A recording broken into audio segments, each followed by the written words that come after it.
Okay, day 8 of my 30-day challenge, and I gotta tell you, it's been a struggle.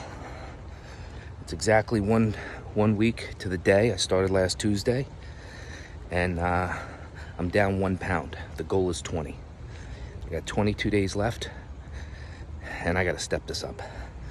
This past weekend was basically a loss. It was Summerfest here in Sayville, and I just took time with my family, my friends, and I didn't stick to the basics. I didn't drink my gallon of water every day. I didn't do a video every day, which holds me accountable. I didn't have my meetings with Nigel, and I didn't eat right. So, lessons learned.